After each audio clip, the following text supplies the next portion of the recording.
Hey everybody, welcome to another segment of Pilates P's and Q's.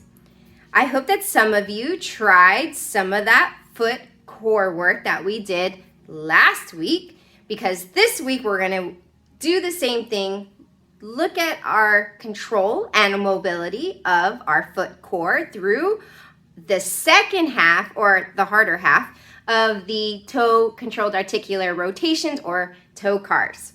I'm actually attaching a video that I had filmed way back in March and posted on my private Facebook Mobility and Pilates group.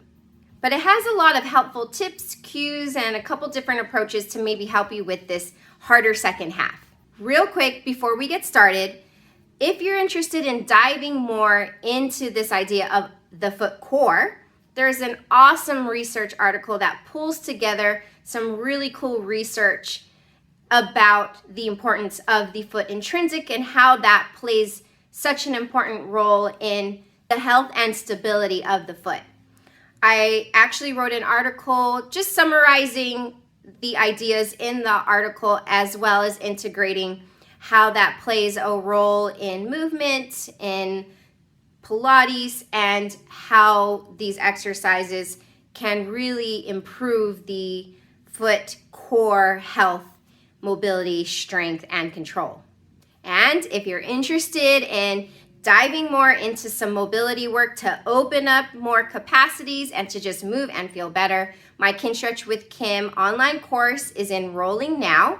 So you can use the link in my bio to find all that information, or ask me any questions and maybe learn a little bit more about yourself. So let's go ahead and dive into those toe cars. So this video is for all of you that had trouble with those toe cars. More than likely, it's your big toe, which is the problematic child of our feet. It tends to be. But if you have issues lifting any of the toes, you can apply this technique to any of them. And this is a good exercise to do while you're watching TV or just hanging out or waiting for that next Zoom session.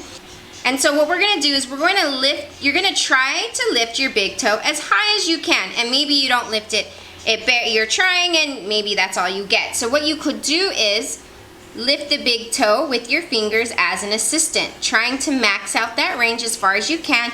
And of course, keeping the arch lifted on both sides of the arch and the ball of the foot pressed into the floor on both sides, okay? Then you're going to let go.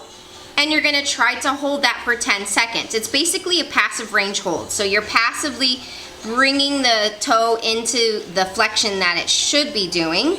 And then you're training your nervous system to be able to hold that.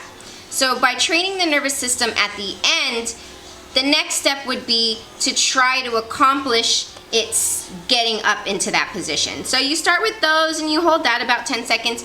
Do that about 5 times. And then if you're getting pretty good at that and you notice that the toe isn't dropping at all, what you can try then to do is push down on the big toe so that the big toe has to resist more, so it has a resistance against it, and increase that tension and that neurological control.